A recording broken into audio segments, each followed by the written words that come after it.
Hi everyone, my name is Ms. Koch. Today I'm presenting my project on learner development.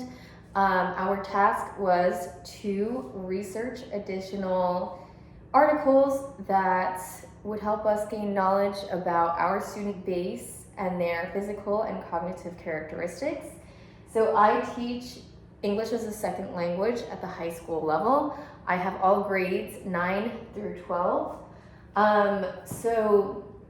In order to develop more knowledge about their cognitive and physical skills or needs, I was looking specifically for articles that would give me more strategies and assistance on how I can be a better teacher and help in their language acquisition. So I was really thinking about what they're bringing into the classroom, what backgrounds, languages, and how their ages affect the knowledge that I am trying to give to them. So I found 3 very useful articles and reports, theses. The first one is called Popular and Useful Learning Strategies in Language Acquisition amongst teenagers, which is perfect. That's exactly the age range I need to explore. The second one was a case study of 2 elementary schools in the south of Brazil. I thought that would be very interesting considering a lot of my students come in with Romance languages, a lot of Portuguese speakers, but I also have a lot of Spanish speakers and Creole speakers as well. Then my last article that I read and researched was how formal instruction versus informal exposure, and what matters more for teenagers is acquisition of English as a second language. So how do they learn languages now? What interests them and what motivates them in the classroom environment? I thought these were great examples. Oops, I linked these so I would have access to the articles later.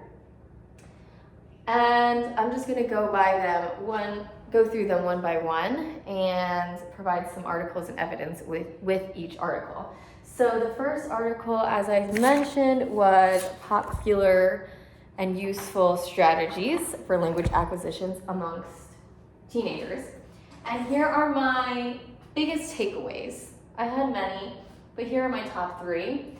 The first is about contextual guessing and meaning from context, mostly how the students are acquiring vocabulary. So encouraging students to infer vocabulary and meaning from a context of a sentence or text instead of translating every unknown word. So if they sat down and translated every unknown word, they would never get through a paragraph. And so the strategies I'm trying to assist them through is, okay, what's the overall meaning?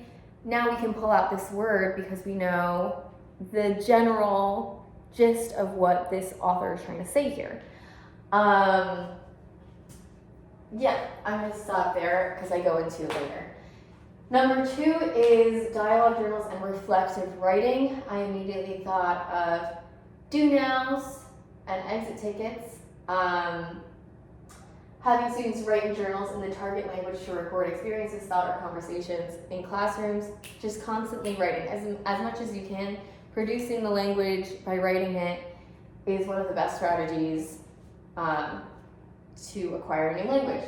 The last one, as mentioned in a lot of our classroom resources throughout the course, is scaffolding and sheltered instruction. So I have standalone classes in which it's just me and my ESL students, and I'm breaking down English as a second language.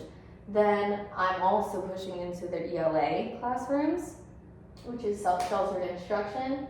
And in both classrooms, I'm providing scaffolding. So scaffolds like visuals, sentence frames, or guided questions so students can access higher level language tasks. Okay, now let me get into each of these 3 takeaways. First, the vocabulary breakdowns. Why it's helpful? Teenagers naturally do this strategy and it builds real comprehension skills rather than reliance on dictionaries. Again, if they broke down every word, They would never get through something. And I have an artifact for this one, how I show vocabulary in my classroom. I can also just take you on a walk. I've learned in my district, being a teacher, through our resources, multiple people have told me this, it takes at least 7 meaningful repetitions of a word to be able to adapt that in your normal vocabulary. So we'll start with something like this, the word, its definition. We're familiarizing ourselves with the word. Then we'll go into something that looks like this with the word, a picture, maybe a synonym of the word that they already know. And I'm also constantly just writing words. ESL, words. They just constantly repeating things, needing the meaning of things, needing to see the word phonetically written out. It's very helpful to them. Also just being surrounded by their peers, finding new words in different articles or words that they've already seen and then they're seeing again. All this is very helpful. So I put these as artifacts, and I also put, here's an artifact. Realia and images help a lot for ESL students. So this was a lesson in which they had to listen to an audio clip and retell the story in their own words. There was no dialogue in the audio clip, only sounds. So that was a great way for them to acquire new vocabulary as well. And then I also put images, as we were leaning into the lesson, of words that they may not know so that they can attach it to the photo. That's pretty much it for that first takeaway, because that was a lot. One more thing on the vocabulary. Here's an example that I did today. If we have a big word, like this one's autobiography, I'll break it up. Biography.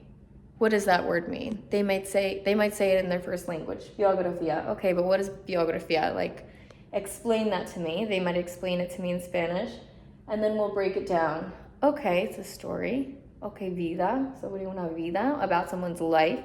So we're writing it down in English. We're making sense of what a biography is, and then we attach the second part. So that's how I'll break down words like that.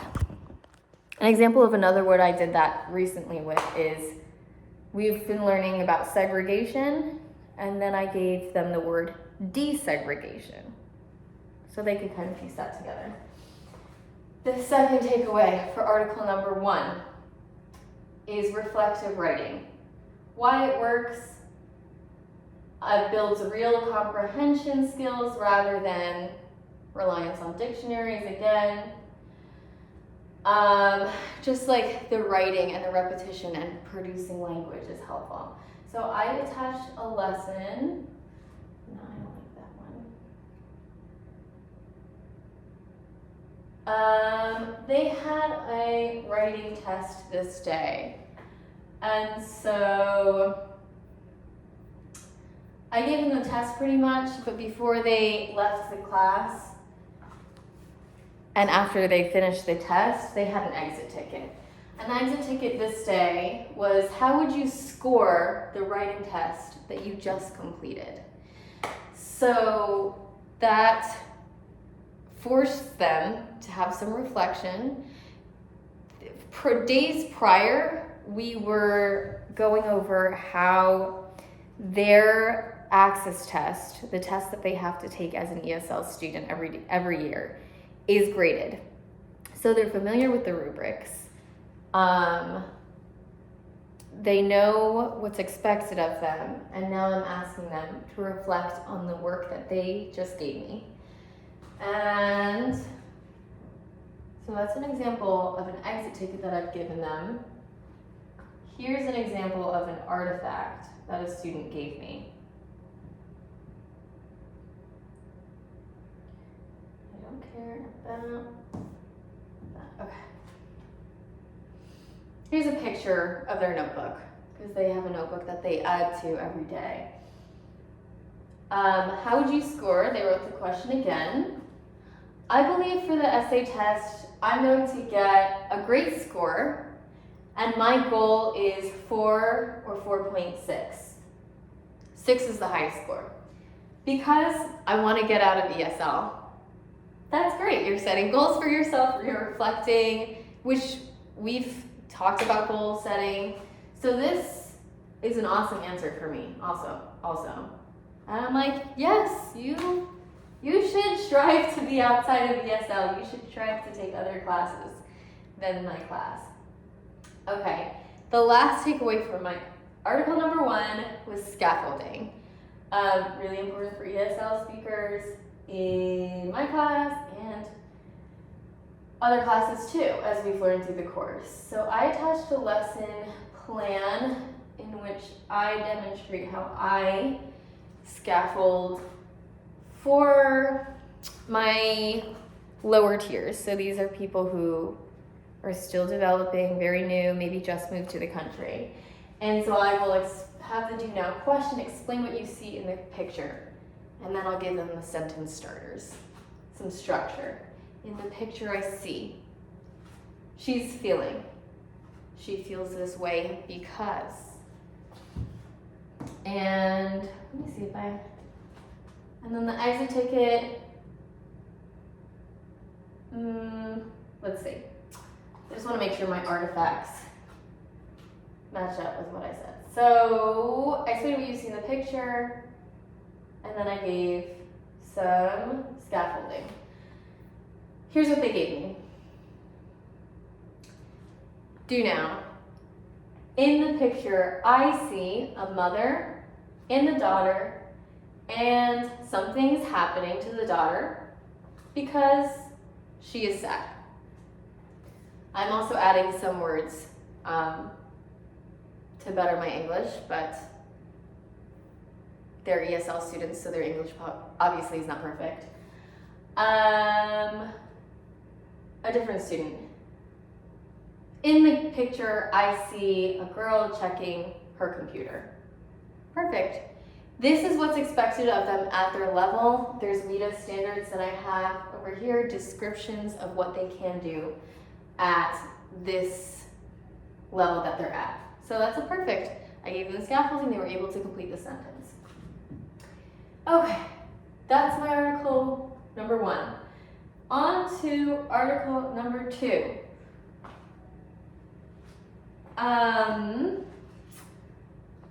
The takeaway that I got from this article, which is about the case study of the schools in Brazil, and the title of that presentation also was Teenagers' Motivation in a Second Language. And from reading the article, I mostly got that teenagers are motivated by a mix of internal interests like culture, language, peer interaction, grades, future jobs, interesting supportive classrooms. So yeah, I was thinking about what I could do with that and how I can make my classroom, how I can adapt this research into my classroom. And I created this, which I'll show you, is Miss Koch and Mr. Obando, he's my other teacher, and our ESL recommendations. And so we gave them a song, a TV series, podcast, movies, book, and our favorites, and also things that we thought were good recommendations for people who are just acquiring the English language. And that way, English is fun. They can consume media. They're always consuming on their devices. So we wanted to consider those interactions. Also, it says supportive classrooms. We're a pretty small student base, and I thought that was just like a small, kind way to show them that we're very invested in your lives, and we want to make sure that you, in your home life, are focused on our goal, which is that you can eventually speak English. So that was my takeaway for article number 2. Article number 3 taught me that for a lot of teenagers, learning English does not just happen in the classroom. They like to acquire language by watching shows, playing video games, being online, surrounding themselves by other speakers, or being able to interact with other people. I thought my recommendation wall was a good example of how I also adapted my teaching to this article, but I was also thinking about how I can make my teaching and my lessons relevant, and what examples I have of that. And I thought of one of my more recent lessons. It was just Black History Month, or it is still Black History Month, so I'm going through the history of being Black in the US, because this is new history for them. They're new to the US. I'm teaching them about segregation, all these big words: segregation, discrimination, racism, the Jim Crow era.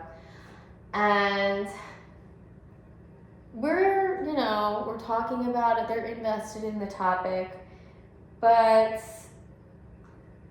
I want to adopt all those other things that I've talked about in the classroom: images, realia,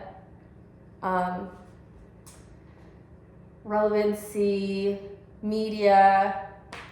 And so we watched 42 with Jackie Robinson. I actually think this was a great lesson. I have my lesson plan here. My content objective was students will be able to explain who Jackie Robinson was, describe how segregation and racism affected his life and career, and use examples from the movie. This was a small snapshot into the bigger lesson, which was being able to write an essay about this movie. Language objective is about the essay, in which they will be able to use sentence frames, transition words, and use key vocabulary that we've been acquiring slowly to describe the film.